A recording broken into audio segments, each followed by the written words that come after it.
Okay, I think we got everybody here. Like Dennis said, if you want some hearing protection, there's some up here. He is going to run the router a little bit. It's going to be a little dusty, a little noisy. He's going to make a mess, but that's the fun part. So today we're talking about lock miter joints, and this is something we've been talking about doing for a while. It seems like a pretty simple bit and a pretty simple process, and it really isn't too bad, but it can be very, very finicky. And so we're going to go through those little nuances of how to get it set up. And so we took the time this week to go through all that frustration for you. And didn't we? We worked on it. Because I did a whole bunch of posts. I made my own posts for my porch with the lock miter joint versus using solid wood. The advantage is that when I make those posts are going to stay straight and stay together and not twist and bend and stuff. So, and I'm here to tell you, 20 years later, they're still in great shape. So, we sell a couple of different of these bits. This is the one that I use to make all my posts, and it's a beast. This is an Amana bit. Freud has one too. So it's a chunk of steel spinning in your router for sure. We're also going to cover this little guy, which is from MicroJig. This is their version of the lock miter bit, and there's some advantages to this one over this one. Both do the same thing, but they just do it in a little different way. The MicroJig works from stock thicknesses from 1/2 inch to 3/4 of an inch. Amana makes 3 different versions of this. This is the bigger version. You can go up to 7/8 with this, so it's not quite so dependent on the stock thickness. But the instructions you get with this are on this little sheet, and it's not near enough. You can't really go by what they're saying here to get where you need to be. So, but anyway, like I said, this is a great way to make corner joints. They lock together, they're very strong. Today we're going to focus not so much on corners, but we're going to talk about basically making a post or a box section. So we did a whole bunch of test samples. This was what I ended up with for my first attempt. Not really very satisfied with it. I've got some, you can see in the corners and stuff, I've got some cracks. I had some chip out issues. So I was pretty frustrated with this. This was everything I had to get to even get to this point. So what I ran into is that ultimately I got the bit height right, but the fence location was wrong. So that's the 2 main things that you're going to do. First you're going to set that bit height, then you're going to test that bit height. And Dennis is going to go through that process. And then you got to get your fence set. So when I set the fence for this one, it was actually cutting into the top edge of the board a little too much. So several things happened that left these joints open a little bit here and there, but it also, on this quarter sawn white oak, it created a lot of chip out. So that was a big problem. So didn't really realize it till we got it all put together. This was the second attempt, and this one came together just like magic. And I'm telling you, it was just a minute adjustment on the fence. So if you have a router table, hopefully you have a really good way to micro adjust that fence, because that's critical in this case. The Craig router table that we have does have a micro adjust. It's a little clunky, but it does work, and we can show you how that works. But anyway, I'll pass these around.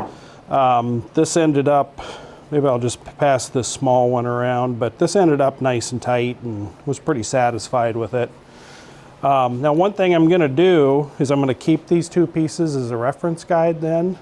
This was actually lumber that was not planed. It was straight off of the lumber rack. So as you all know, 4/4 lumber's usually about 13/16, somewhere in there. So I didn't do any planing. Now Dennis, he took the time to get a lot of his stuff planed exactly to 3/4 of an inch, because the MicroJig one won't go over 3/4 of an inch. So I'll pass that around. You guys can check that out.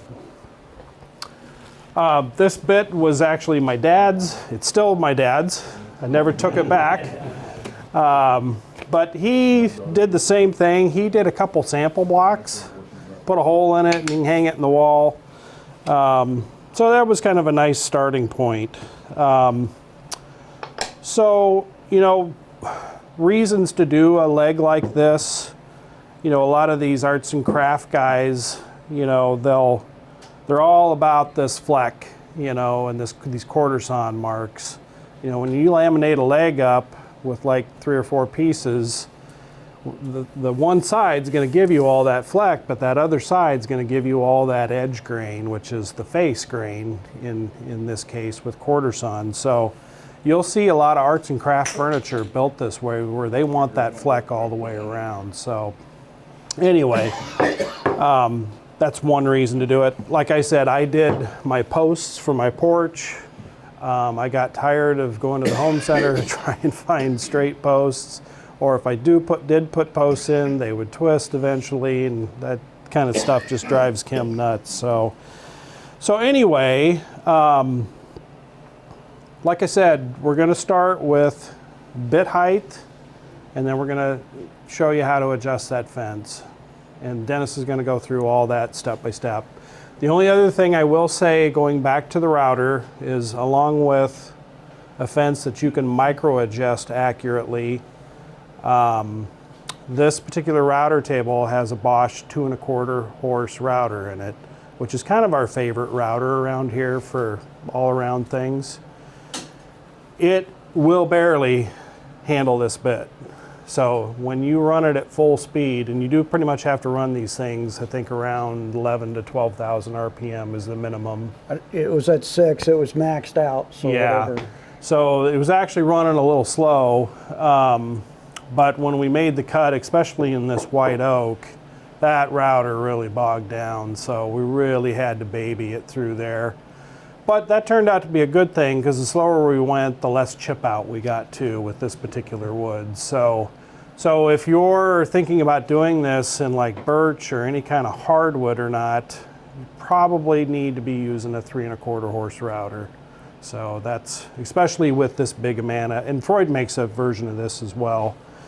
I think this one, since the mass of it, you know, when you see these two side by side, it's significantly smaller. So I think this router table handled this particular bit a little bit better, but just some things to keep in mind when you're getting set up. The other thing, and I think maybe we'll do a part 2 on this, but we didn't get around to doing any end cuts, so cuts on the end to do like a corner in a box. We'll maybe do maybe we'll do a router thing later on that covers a lot of these little things that we didn't get to. But you'd probably want to put an auxiliary fence up on this fence, because it's just not quite high enough. The other thing that we ran into, and here's a illustration. The thing he's not telling you is that I tried it, and I just about chucked the whole thing, because it's hard to do. So you need to learn how to use the bit a little bit before you tackle that. Yeah. And so this is where we... Yeah, so this would be an example of an auxiliary fence where you're using a couple of these clamps from MicroJig. You got the dovetail slots in the back. You can clamp that up to your fence. That way you got nice tall support. The other thing it does is, since it's one piece, you'll notice that on our most router tables, these fences are split. Well, sometimes when you're out and you can catch on that, and that can drive you crazy, and that can kind of screw things up, so to speak. So when you put in a solid auxiliary fence here, you got a nice smooth pass, you got nice support, you know, when you're coming in with a tall piece. And the other thing is if you're if you're going to do, if it's a narrow, what you're trying to route is narrow in width. I got something I got to show him. I'll put it back. Oops. It'll be okay. So if you're going You to want me route to move this fence too? No. if you're going to route something narrow, you might be better served to make a wider board, run it through, and then rip it to width after you've done that. That's what I learned about 5 seconds into that cut. Is that 5 seconds. Yeah. Well, I apologize for moving your feather board. We'll get that back in place. But the other thing to consider is, you know, these router plates are notorious for either being low or too high. When you're routing, you don't want it catching on that joint. So take the time to get that plate level. Might even go a little bit above if you have to. Yeah, because I had to readjust that. It was just seemed it was a little low in the corner. I don't know why, but we did. We went through and made sure it was flush. And the other thing that I ran into is on that right there where that dial is, which is a nice thing, but that's below the surface. So I ended up at one point in time when I was routing, there was this little fine piece of little chip of wood that landed right in there, and I got caught. So I'm pushing through there, and it hit that little chip, and there was nothing I could do. I had to just hold it, stop the motor, back it out a little, and get that out. So always keep that clean after every cut. Make sure you and make sure there's cleared. no chips underneath the fence either, Oh, and all yeah. that stuff. So if that thing rides up a little bit, then that cut is blown. So this thing's got very precision. It's a little fussy. Yeah. So anyway, that's just to kind of get us started. Dennis is going to go through it. I'll jump in here and there. I found a few things that I ran into when I did this smaller leg that we'll talk about after we see the examples. So take it away, Dennis. Any questions so far? Okay. All right. You know, we were going to try something different today, and we were all set up.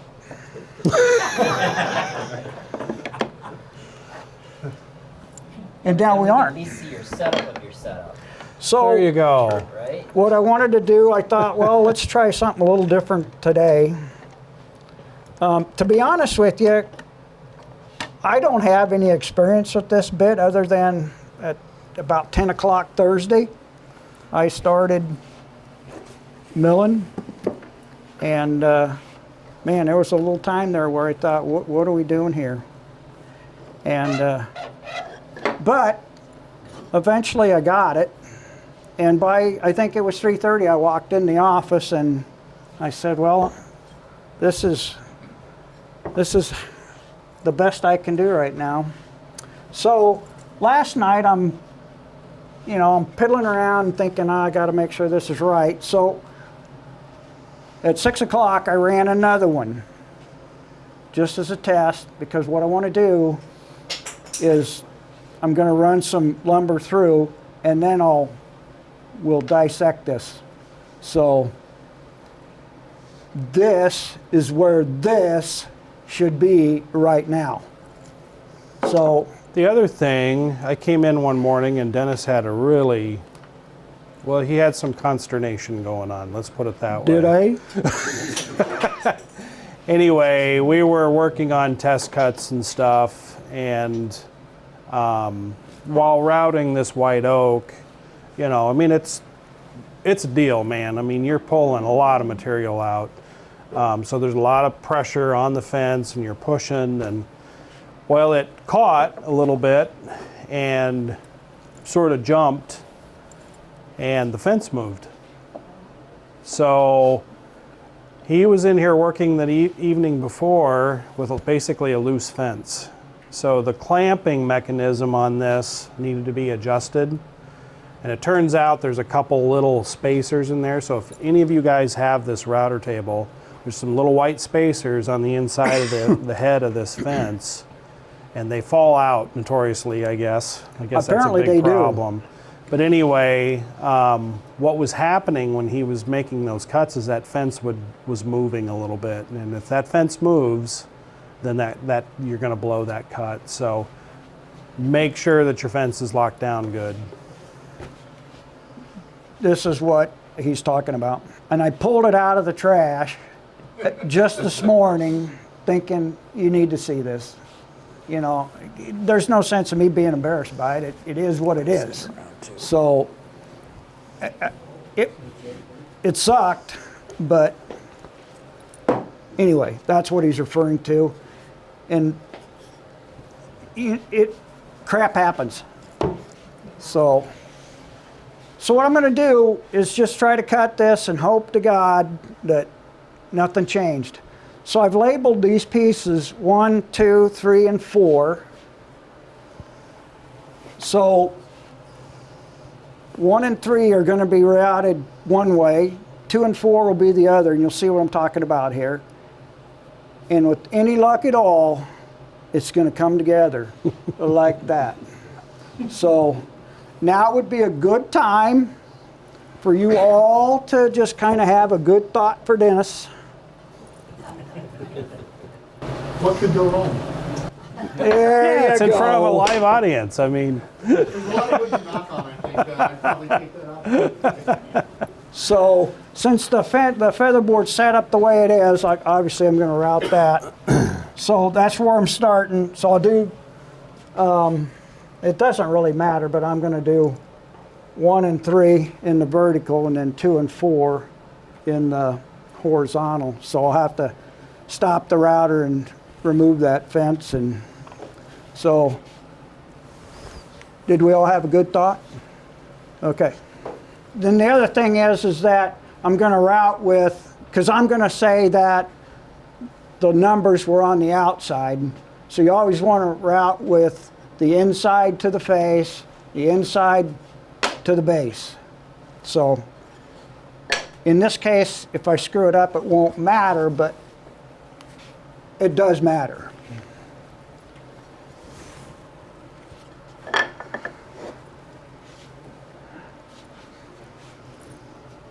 oh, And man, anytime you're mucking with the router, unplug it before you do anything. And if you happen to see me do something, because sometimes you get in these, I get nervous, and man, holler at me. 'Cause all right, here we go.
I'm just going to use my Okay. fingers.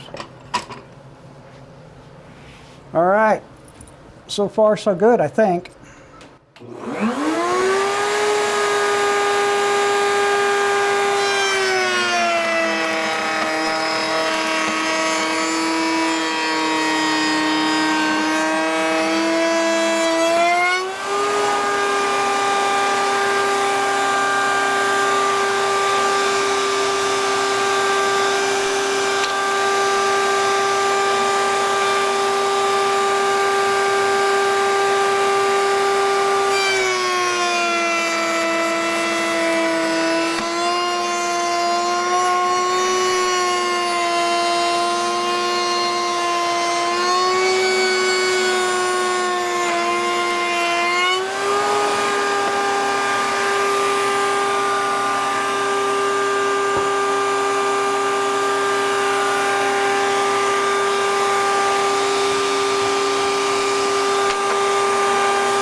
See, it felt like I got just a little bit of snipe on the back end when I did that, so I'm not certain.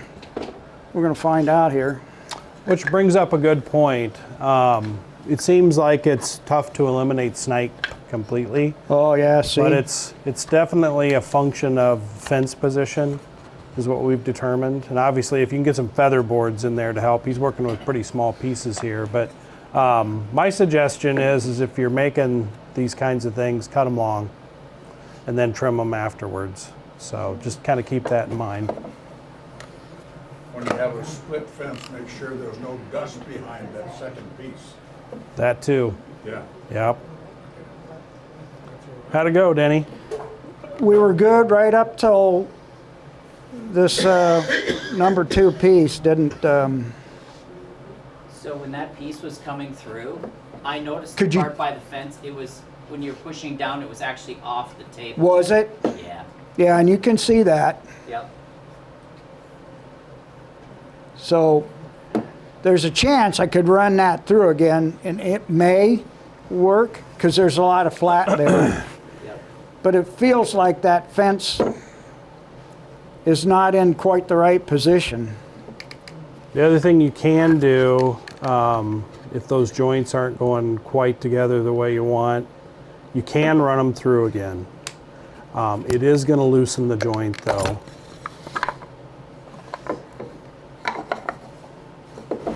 You were saying that you need a hefty router for that. Would it possibly make sense to run it through a little bit shallow, then set it where it belongs, or? Well, the problem is you have to run all your pieces shallow, and then, I mean, the idea is that you're getting all the test pieces set up first with your cheap lumber, and then once you're set, you're good to go. So that's the only problem with it. We also talked about cutting a bevel before you run this through, so cutting a bevel on the table saw. While that sounds like a good idea, you can't take a whole lot off because there's a little finger that would get cut off. In other words, if you cut right up to a 16th of where that router bit would be, you're actually cutting that finger off that joins it. So it turned out you could only cut like a 1/4 by 1/4 inch chamfer on that edge, you know, so that kind of blew that whole idea. But I'm going to try running that again. I mean, there's no harm in doing that now. no.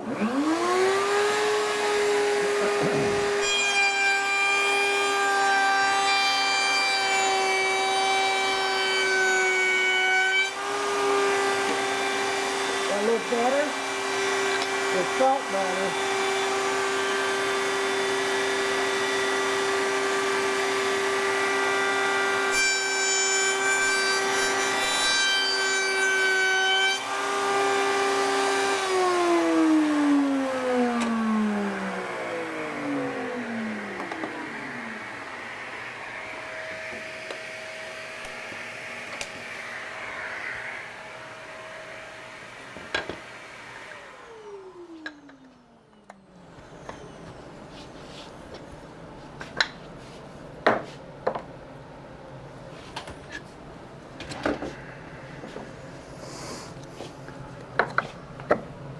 Oh yeah, that's a lot better.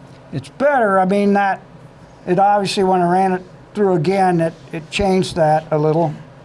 But if you happen to be covering that end up, I suppose that works pretty well. But those are the pits and perils of this, from what I'm finding out so far. That came together pretty nice, though. Yeah, and like I said, if for some reason you're going to hide that, Yeah, no one which knows the difference, and it's A lot going to of work times fine. it would be hidden in this case. So, thank you, Lord. That's Good. that's about as good as I could have hoped. Especially after Kim touched that right yeah, that's So- probably what screwed the whole thing up. I'm going to hear about that all week. So, that concludes. Any questions? No, just kidding. So, Well, it's funny because when you go online, that's kind of what you get. well, that's one thing. Yeah. Yeah, MicroJig doesn't even give you any instructions on this, so it's like, well, but they do have a FitFinder, which Dennis is going to cover, which is pretty nice. I'm just, I'm learning as I go. So, this is the bit, and I wanted to show you this because I think it's kind of fun. In that, I'm going to rotate that, pulls out, and it's its own little storage. Pass this So one how around, fun is too. that? I mean, you know? Worth it right there. So hey, there you go. All right, so the bit, I'll get it over there, Mark, for you. So 1/2-inch shank. It's got a little line there that you're supposed to chuck it to about that. So you never want to bottom a bit when you're chucking them in. So they just kind of got a guide there. But the real magic to this bit is, let's do the pencil thing, want to? Sure, you Is do that. that right there, that little lip. So that, in conjunction with the FitFinder, gets us close to being good. So, and you can see the difference on just how, that's a pretty massive bit, that one Kim was using. Yeah, and the Amana bit and the Freud bit don't have any machined lips in them. And basically that lip is set, that's there for the height. Now Amana says in their instructions, this little, let's do the pencil thing, want to? This little corner here is supposed to be the center. Well, it's real close, but it's not quite the center. At least it wasn't with our cuts, but that's their Yep. gauge. And we did use the MicroJig FitFinder to even set this one as Yep. well. So, this happens to be my bit, so I'm all in. I'm not letting this thing. If I understand you right, the MicroJig is like sized. You have to use the right dimension. You do. You have It's a to, little more flexible. you have to plane your lumber to 3/4 of an inch thick, Well- or anywhere between 3/4 and a half. The bit will handle anywhere from 1/2 inch to 3/4. What you saw me cut, I milled at 5/8. I don't know, just because. But I milled it all at the same time, And so all my test pieces and all the final pieces, theoretically, to the best of my ability, are 5/8 of an inch.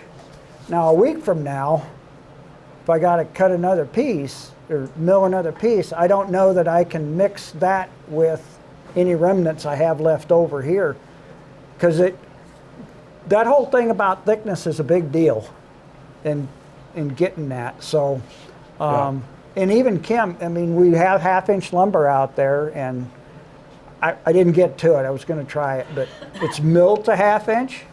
So do I assume that that's a 1/2 inch, or do I mill it? Do I plane it down just slightly under a half so I know that it's all the same thickness? I don't know. You'll know when you get into this. So that second piece, that second big quarter sawn leg that we passed around, that was straight off the shelf. I didn't do anything to it other than cut it to width. So it could have varied some in thickness. I was just like, let's just see what happens if we're not worried about that, and see what happens. And luckily it came together really well. It always works for him. Yeah. Did you see this pile? So It's like $50 worth of oak here. Yeah. So here we go. Once I do this, there we go. You're in it now. So, and then once you do that, you're in it for sure. So, let me just, before I dive into this, let me just show you this. Because this is one of the test pieces that I did, and it's label stuff as much as you can, so you know, because I lost track on this and had to go back, and all of a sudden, are you supposed to raise a bit, you're supposed to lower the bit, and it just gets to be a mess. But anyway, this is what we're aiming for right here. And the deal here is you want that knife, they call it a knife edge. So that's pretty darn good. If you're off, you're either going to be this nice and flush and life is good. But if you aren't, you're going to be, if that knife edge is below that surface, then your bit's too high and you need to lower it. Or, here we are, that knife edge, it's too high, so that means the bit's too low. And theoretically, whatever that offset is, you would adjust your bit height half of that. Good luck. But that's where the fuss is. And actually that's where this micro dial down here on this Craig lift, that actually helped me quite a bit. Mm-hmm. So, and I used it all the time. So there's your choices. Bit too high, bit too low, or bit good. So is that the best way to check it when you're setting up, is to do two pieces and just put a I'm glad you just said that, because yes it is. Because what you want to do is you want to get the bit height set first. And the best way to do that is to just route long grain to long grain and then join it and see how it goes. And believe me,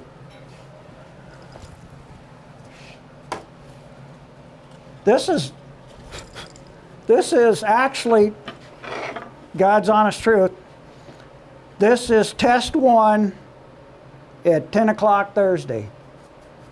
And I just followed the directions and I did it, and man, that's pretty good. But I said to myself, self, can that be better? And I should have never done that. No, I shouldn't have. Because what happened is now I'm into that. So it ended up, I don't know where it is exactly, but test number 10 is where I got it again. And part of it is just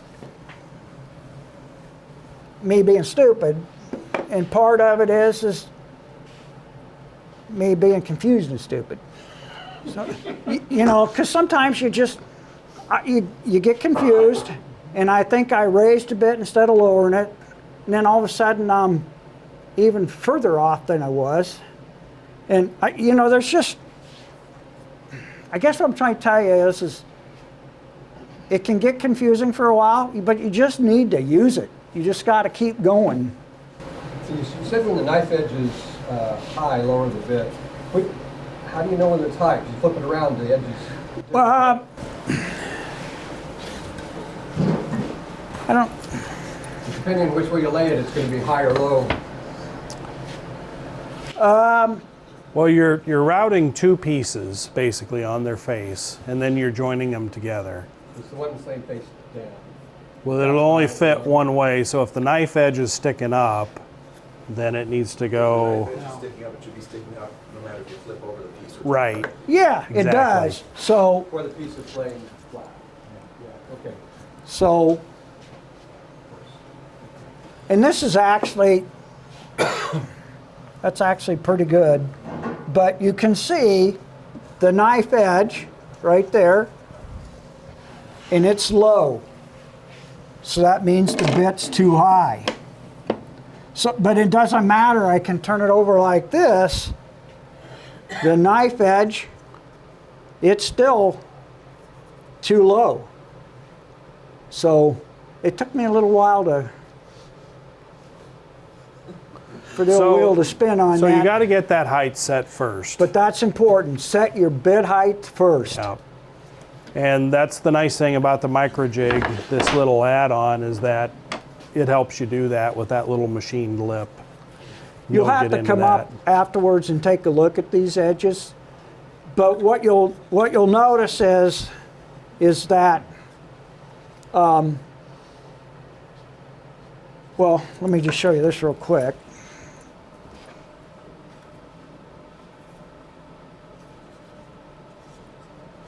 Okay. There's the knife edge. So there's a flat. That means your fence is too far forward. You got to move it back. This here, this is pretty close, but it's actually a little bit, just a little bit off, and you just need to, the fence is too far back, so you just got to adjust it. And what happens, this you see right away. This one, what you see, if it's too far back, is you start to see that bit going across there, and you can actually see it removing lumber. It's just a minute bit, but it's removing a little bit, and so you know that your fence is too far back and needs to come forward. That's where that micro adjust really comes in handy. And I don't have this fence at home. I have a fence that'll adjust it in thousandths of an inch, and I will baby that fence for the rest of my life. 'Cause this is really a challenge for me. I saw Kim doing it, and it seemed to work pretty good, but I couldn't get it to work like that. I had to just keep doing this, and I'd be watching that measure, and I mean, if you see it move, you probably moved it too far. So, one thing you don't want to do though is start adjusting your fence right off the bat. You want to get that joint flush. Get the height. That's the first step. Yep. And once you're happy with that height, then it's a little bit easier. So where do you set the fence just for that initial height cut? we're going through that, and you'll see what we're doing. Okay. Yep. So the first thing I'm going to do is go in And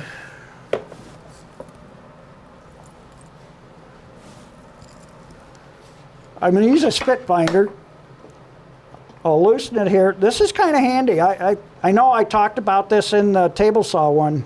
I use mine quite a bit for a lot of different things. So I just dropped that on there. It's down. I'm going to tighten that up. There's another knob in the back there. I'll tighten both of them up. That's okay. I'll wait. Hold on. Okay. So it's set to half the distance. So I'm going to go in and I'm going to do this, grab my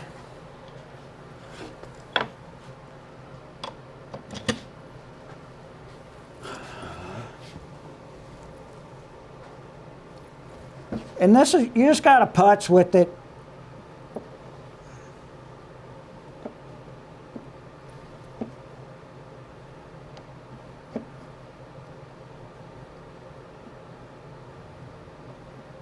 There, I'm too high. I'm sure it's kind of hard for you to see, but you can kind of feel it and you can kind of hear it, sort of.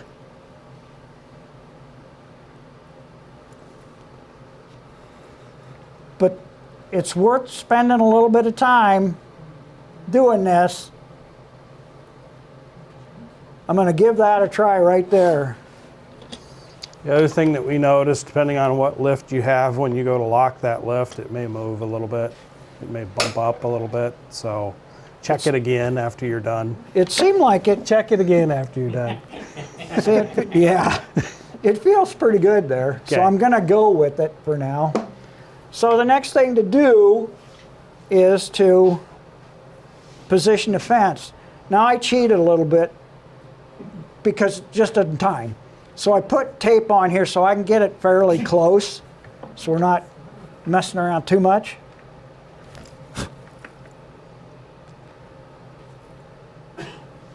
But there's no way that I could ever depend on that tape to get me back. You got to go through the setup again. It's just all there is to it. So we're going to put that up against there. I'm going to take my straight edge. I've got my bit.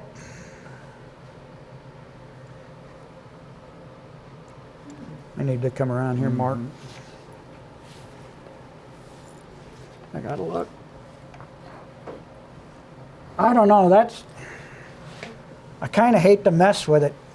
So that straight edge is just grazing that 45-degree cutter. That's what you want to have happen. is Yeah, you 45. just want it Nah. to touch it.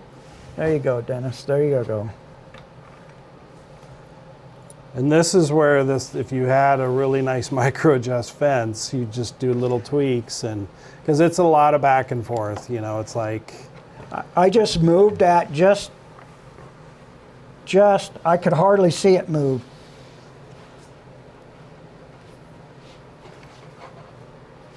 Let me look around again, Mark. I'm going with that. It's close. So let's I can't do this too many times, you know what I'm saying?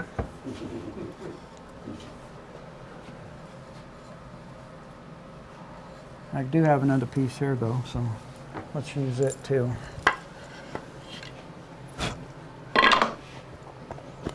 So just the way my brain works, I'm going to mark them A and B.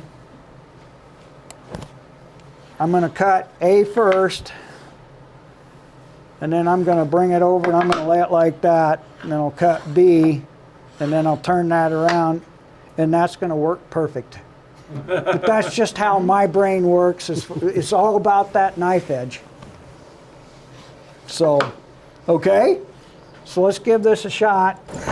I found one thing, when you have fencing that clips on both ends, leave one tight, fairly tight, and then when you move the other one, the amount you move it, at the bit is half of what you concrete on the, Oh, sure. Yeah. Yeah, that's a good tip. Absolutely. so you can leave one tight and tap it just a little bit, and Sure. if you move it 1/1000th of an inch there, it's half a thousandth. Half of that, yeah, because it's just tilting a little bit. You're angling slightly. That's a great idea. All right, let's give this a try.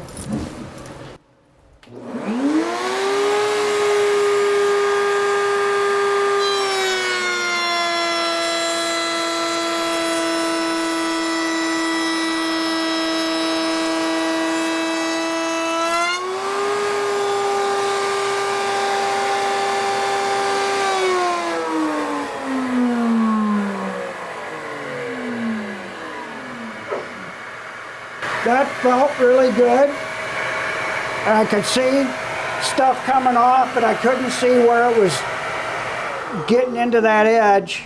And the other thing that didn't happen is there was, if the fence is off, it's bound to snipe on the back end just a little bit, and that went through perfect. So we're already off to a good start here. So.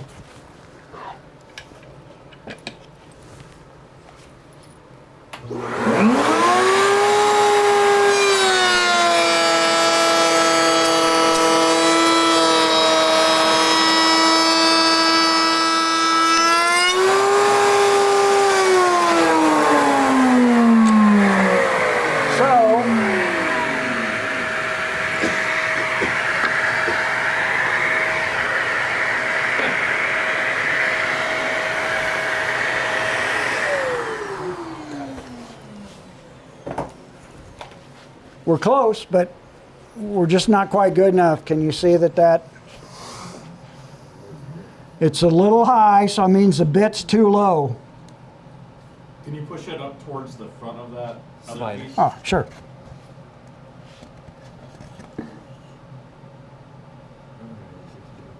It's not See, much. Pretty close. I'm a It's- little worried this is past one that is almost there, and we're about 10 away from Yeah. Well, hopefully that's not the case. We're high, so the bit's low. We need to raise that bit ever so slightly. And that's why it's important. You'd think that maybe you'd adjust that fence instead, but don't do that. Just get that height right first. And you feel good because we don't have a flat edge on the knife edge. We have a real knife edge, and it wasn't cutting that. Yeah, because if you have if it's cutting into the knife edge, you'll almost see a gap on the outboard side of things, and that once it gets through, that's when it bumps in a little bit, and you get that snipe. So he's real close. So I'm But gonna. otherwise, the fence is actually looking pretty good so I far. think so too. Because again, when you're pushing that through, if that fence is off, you're going to get snipe on that back end, and you're going to see it right now. And you're going to go, doggone it. So I'm going to adjust this so that I can kind of get an idea of how much I'm doing. And I said it was high, so the bit's low, right? Yes. I'm just going to check this again. The bit's too low, so Now, we got what'd to you raise do the there? bit. Hold up a second. What'd you do there? What? You just rotated this I ring? rotate this around to 0. Oh, I didn't know you could do that. Yeah. That's pretty slick. So I rotated this to 0, so I got some references to how much I'll know kind of how much I'm raising it. Good to know. We want the bit to go up. We don't want it to go up much. So I'm going to, I don't know. 2, I'm going to go 2. Yep. Because remember, you're just doing half of it. Yeah. So, I'm going to mark this. One thing we found too is that if you start with some wider boards, you can just go over the table saw and rip those edges off. That way you're not going through a pile of boards like that. It's pretty beneficial to mark this stuff. So, I'm going to do the same thing I did before. Going to run A, and I'm going to flip that pup over. That's just how my brain works.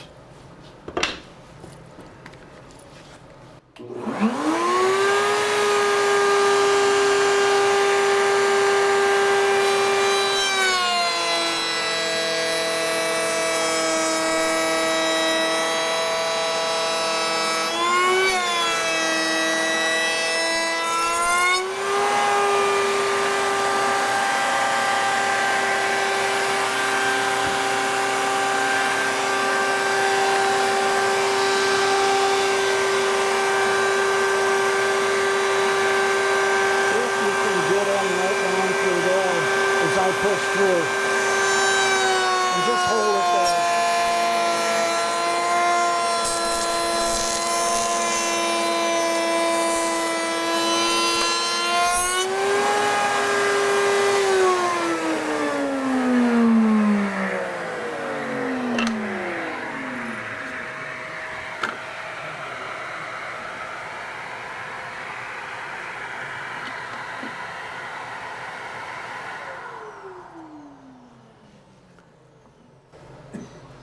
Two wasn't enough.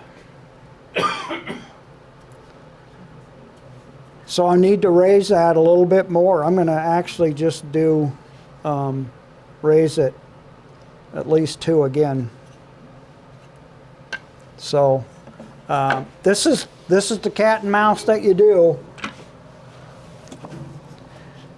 Got a question, why don't you have to reset the fence then? Because the taper. Because right now, basically right now, we're just working on bit height. We're not working on fence at all. The fence comes next. I know, but the 45-degree angle when you raise Right, it, right. You're changing the distance for the fence also. You are. What we found though is if you start adjusting the fence, then you're working in 2 directions. What I'm and saying it is- gets really, you can't get it, basically. Adjust the bit height, and you'll have to slightly adjust the fence then. Yeah, we found it was better just to do the height first and then get into the fence. But yeah, we went down that road, didn't we? Yep.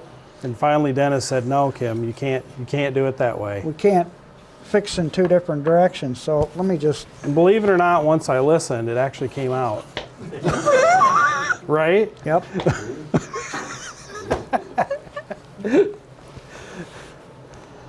Take the time to make your notes.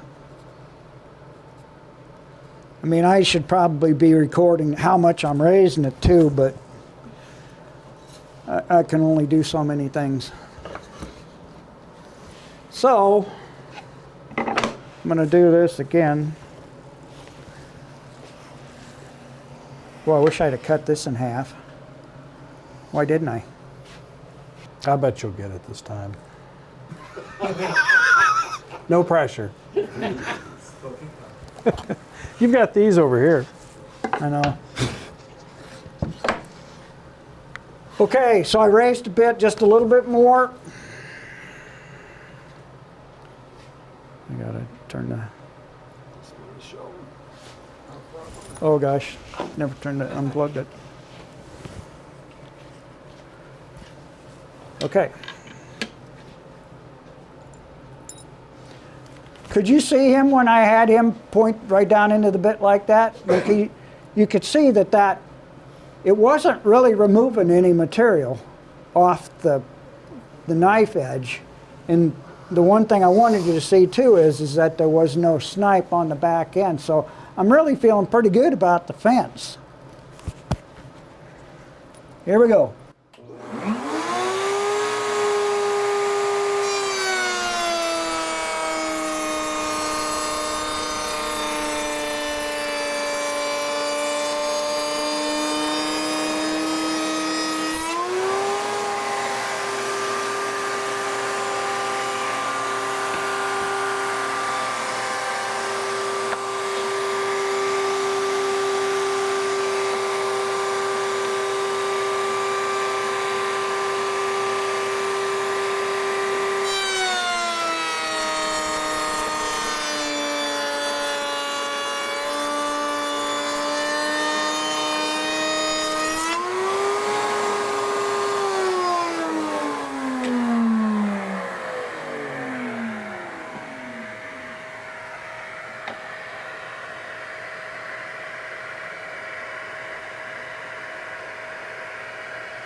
Well, it's real close. What does that mean? As Dennis would say, now look at that joint there. I would say that that is probably good. I'd probably stop and move on to the I'm next. afraid if I do more that you're gonna overdo it and then you're Yeah. back I mean, and if you forth. visually can't see much of a lip Can you guys there. see that? All right. Because this is kind of where I was on that first test yesterday at 10, and then I decided to, yeah. So, the next thing we'll have to do then, I think that fence is set fine.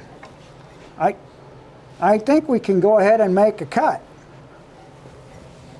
Oh, is that what fell? Yeah. Your favorite little yeah, that micro favorite little adjuster jig. there.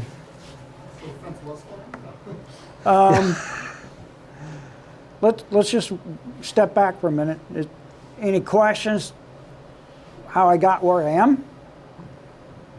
So I'm thinking that if I do another test, and actually I'm just going to do it on these boards. We're gonna make a good.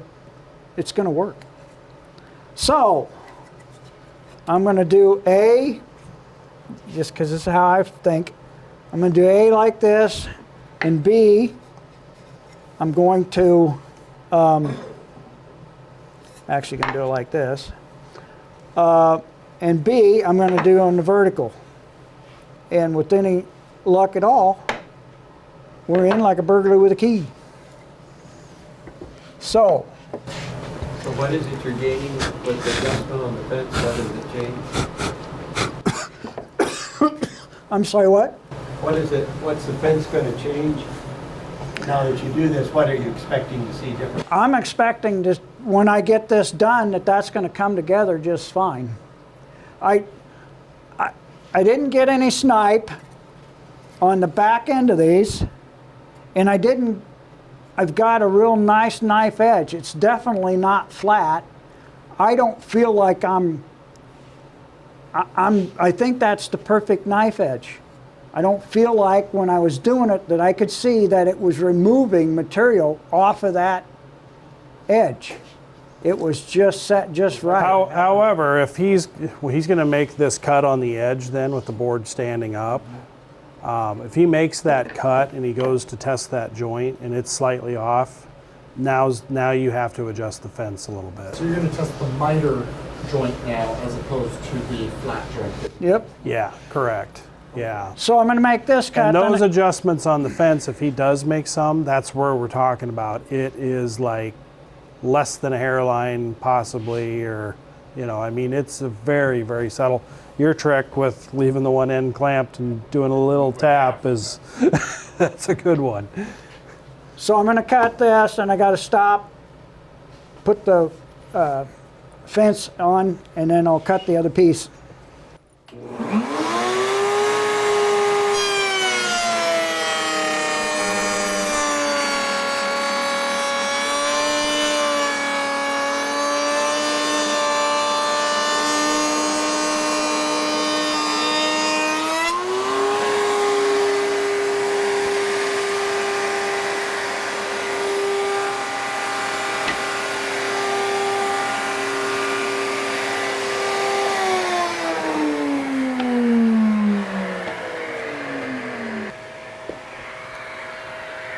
While he's doing that, we also use this to set the height for that Amana bit as well. Now the standard FitFinder comes with this little tip here which you can set blade heights and stuff like that. You can use that tip for the Amana bit as well, but this aftermarket accessory kit has this little addition with a new arm that goes on here that actually works. Let's see, it goes like that. It actually works a little better. So you're replacing this piece with this piece, and then when I'm going to set the height on this bit, since we know that that inside corner there, right there, is the center. You can come in and use this FitFinder then to get right underneath that Amana bit then. So an accessory measures underneath, the original measures on top. It is, yeah, it's opposite. So luckily Amana didn't make the center of this bit somewhere in the middle of that cutter, you know, and they made that corner. And I assume the Freud is probably the same way. But anyway, this little upgrade kit has little pointers and stuff and all kinds of different things that you can add for adjusting band saws or router bit heights and stuff like that. So FitFinder's a nice thing for a lot of different things. It is. You know, and I mean, they even advertise that you've been able to set it using your, if you're ripping at the bandsaw, you can, there's a tip in there that'll engage that, the back end of your bandsaw. There's a tip there that'll, if you do those, that bit that creates a point that, so if you're joining things together, you can actually use that for that. It's kind of a nice feature. I wish it was all one whole thing. I don't know why they don't this do tip that, too, this is another technique we'll probably do on edge banding, but there's an edge banding bit that has a little V that cuts into the edge. That's what I was trying to talk about. Yeah, so that tip works for that. So, and I don't know, MicroJig just does a nice job with all this stuff. I mean, they CNC this foam mount and everything, so they're really thoughtful about how their containers nice storage for something that could easily get lost. Yep. All right, we'll give this a try.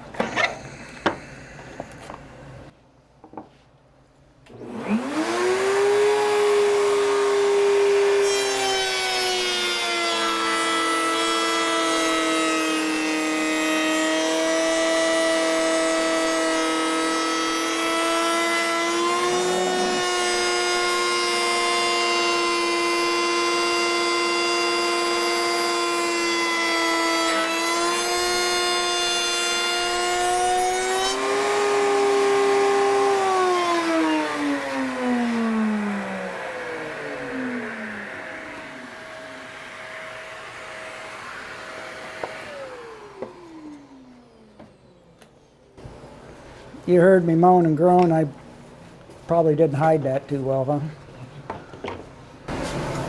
That's how we know it's authentic on the video. It's actually pretty good. It just, you know, Kim's talking about that higher fence, and that just would be a blessing. And then I probably should have just used a couple of different feather boards, would make that better, because you know, you just want that as stable as can be. But I don't know. It's the back end that's maybe just a little bit off, and that was just caused by a little bit of movement there. There again, you can run it through again. You're going to get a little bit looser joint, but if these are, you know, if it's a piece that you got to use and you don't want to remake that piece, then that's okay. And I didn't know, do they make them, is there supposed to be a little room for glue in the back end of those fingers? That is one difference between the MicroJig and the Amana. The Amana is an extremely tight fit. It's like exact. But on the MicroJig one, there's like a little 32nd inch glue slot where those fingers are, which is nice. Because when I glued up this leg, that's certainly something. It's like, well, how much glue do you put on it? And, you know, and it's like, you want to get squeeze out, but you don't want to jam so much glue in there that the joint doesn't go together. So I think that's a nice thing with the MicroJig. It's little, that you do have some glue relief in there, so. And when you do clamp these up, they clamp in one direction. You can't clamp it this way, you got to clamp it this way. And you'd be surprised if you do your cuts and stuff, even if it looks a little loose, by the time you clamp it, put some pressure on it, it will really cinch things down. So I will say too, while he's taking a little sip there, this leg, there's not much in there. You're almost getting to a solid leg here. So one thing I ran into is when I'm face cutting, you know, these two edges on this board, all of a sudden that board becomes pretty rocky. So if you can get a double feather board coming down on it, where you're pushing down on those two sides at the same time, that'll eliminate that. So I did kind of run into that where it's like, you know, I've only got, geez, what is it? 5/8 of an inch maybe of surface that I'm pushing down on. So it's gonna tilt a little bit if you're not careful. So just something to think about there. Now, you said clamp in one direction. Could you use just like a rubber tube to kind of wrap it, kind of like a band, band clamp? Well, yeah, that one I passed around, it just had tape on it. So, I mean, yeah, if it fits really well, you know, I mean, you may not need much for clamps at all, so. But I think that came out pretty good for doing it in front of a live audience here. Yeah. You got lucky. Things just work out for you, don't they? Lumber thickness, bit height, and Oh fence yeah, there is position. that. The skill level too, of course. What size router is that? That's a 2 1/4 horse router. Okay. Yeah. What brand is it? It's a Bosch. Bosch. Yeah. It's the larger, it's not the 1 3/4. 1 3/4. Yeah. And for like the poplar and stuff and this 5/8 that Dennis is doing, it does an okay job. But I'm telling you, if you're doing birch, maple, or It's not hardwoods, 7/16. I don't think so. What's that again? The router, the 716. It's not a 716, is it? I don't think so. It's off of one of those kits. Like a 3650 or something? I don't know what those are. If Dave was here, he could tell you and tell you what year they were built. Probably which model, which lot that was built in, and how long they built them, and how many exist in the world right now.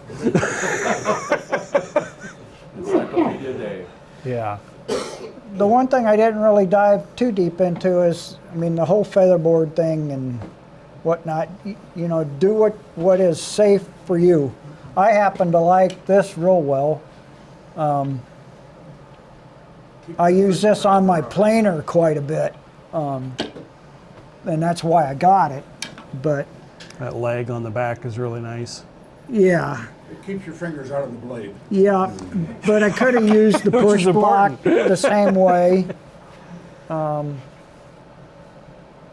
Kim was using this one a lot for when he was doing it. It's whatever makes you feel comfortable, and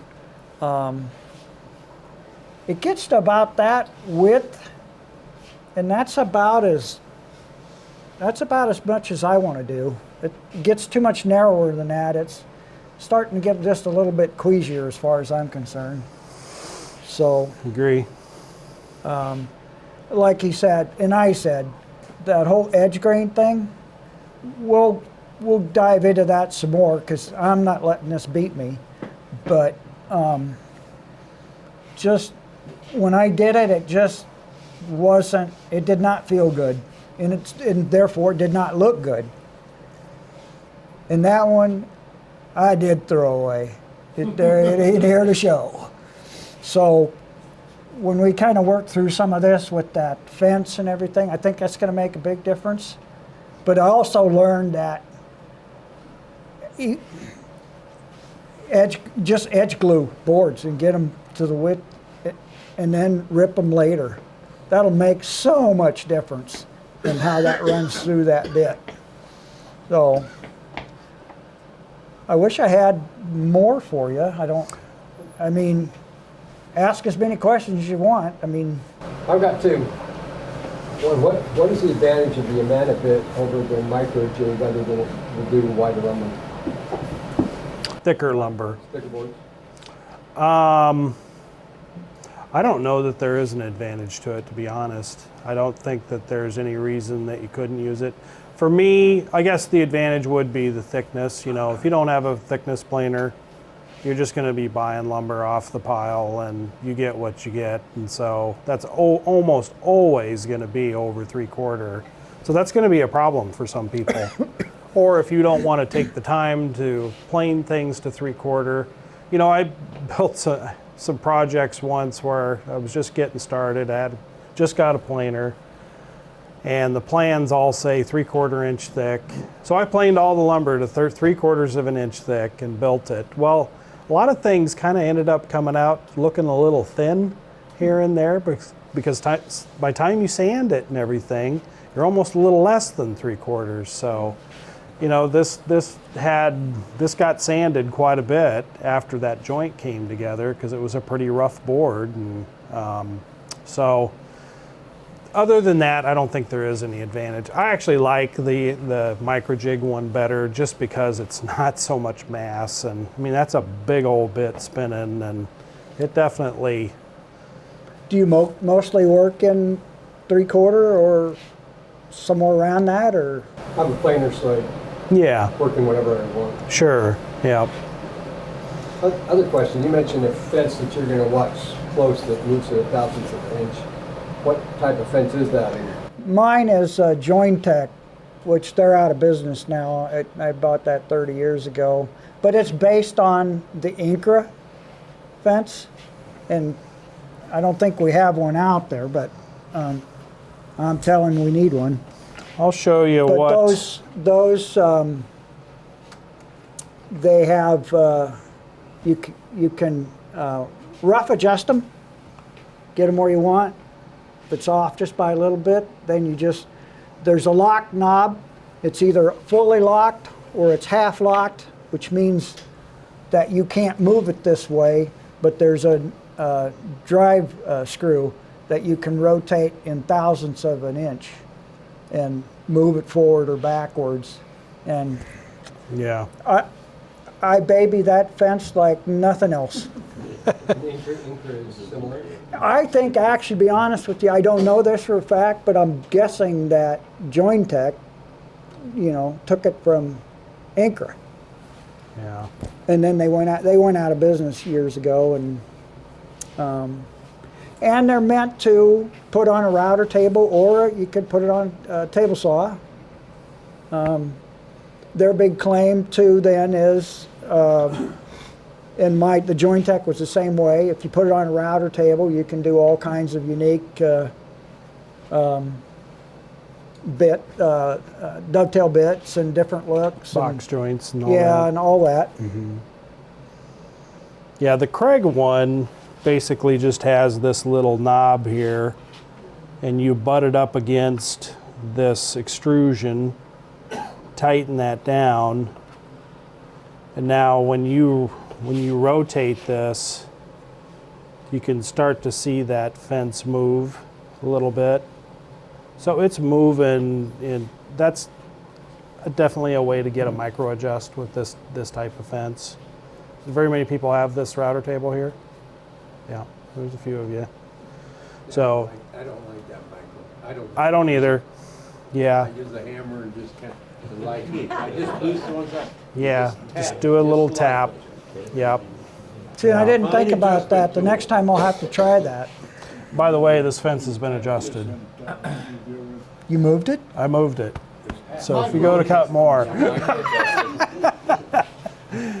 just micro adjust it back. Yeah. It'll be fine. Yeah.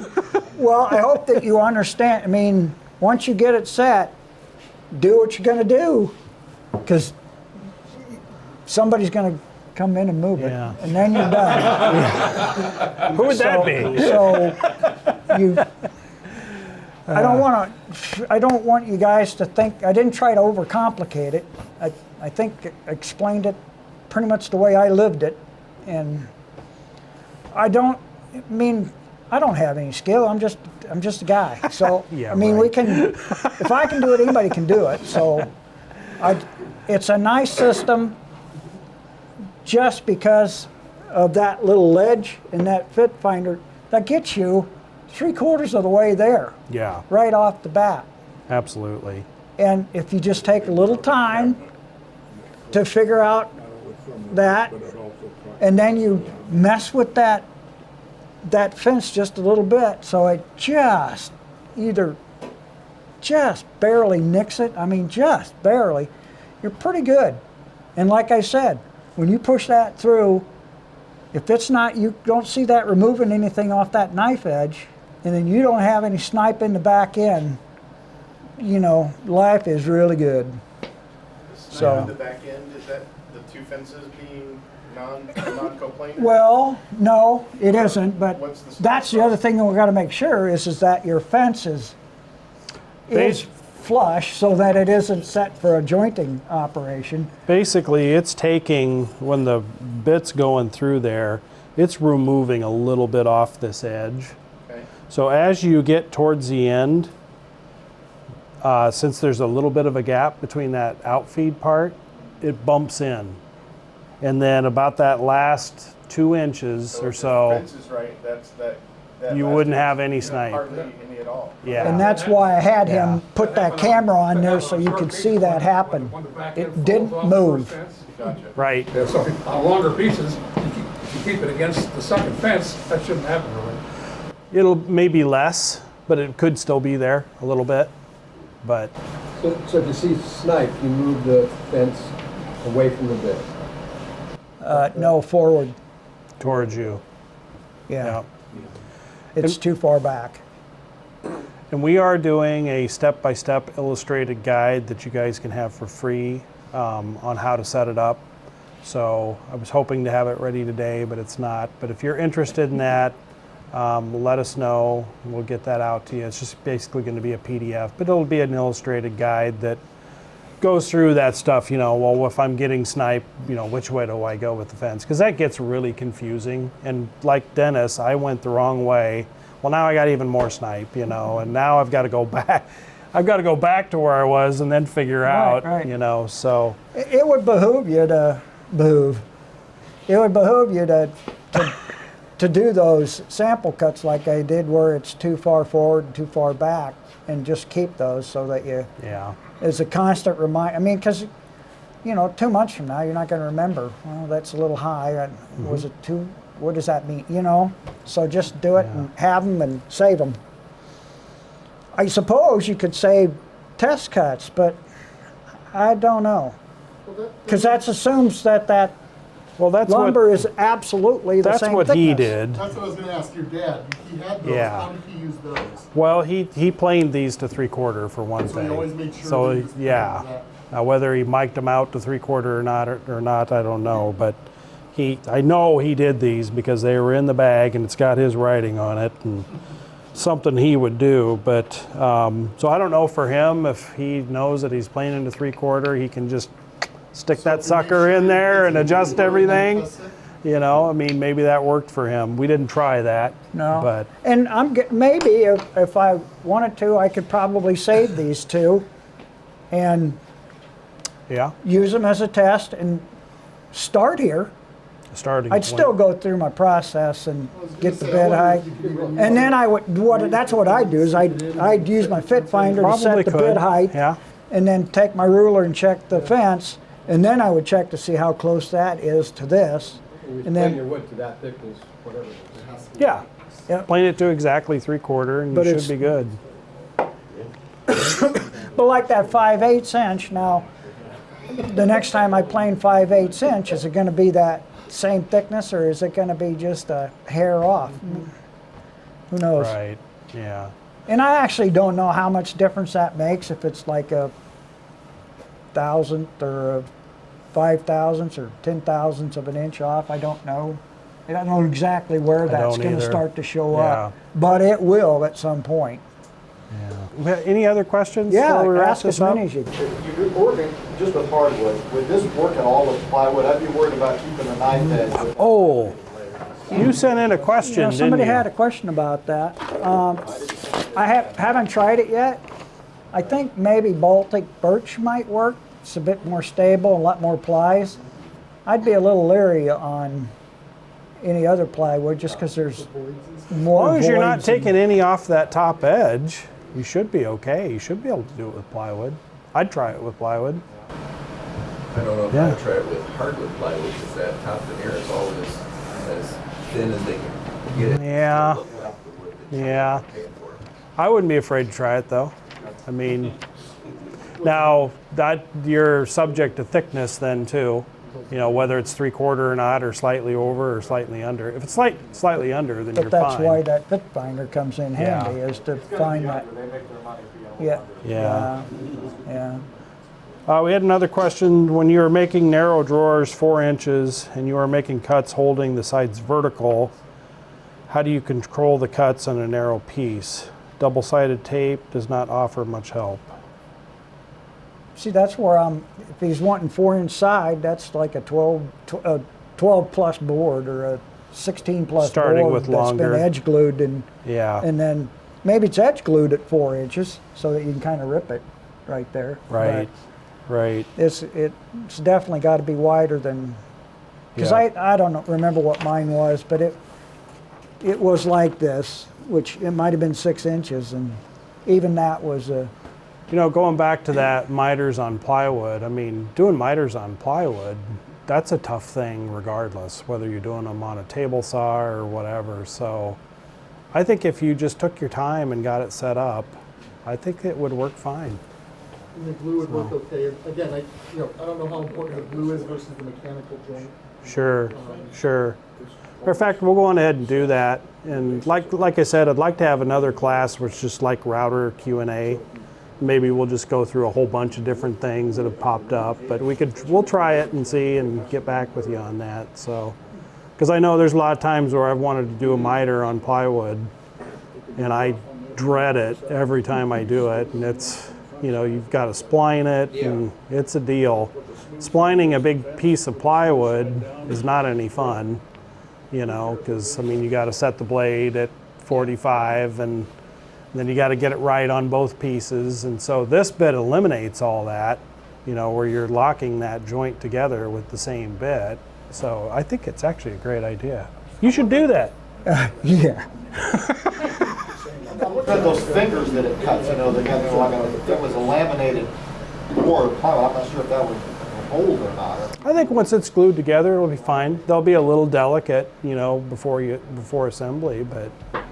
And about those fingers, you know, like we were talking about beveling to remove a little bit, you got to be careful when you set your chamfer, not bevel, your chamfer, so that you don't nick that little tongue, otherwise you screwed your lip up there too. So that could be a challenge, but you know, I hope you enjoyed this, and I hope that we gave you some decent information.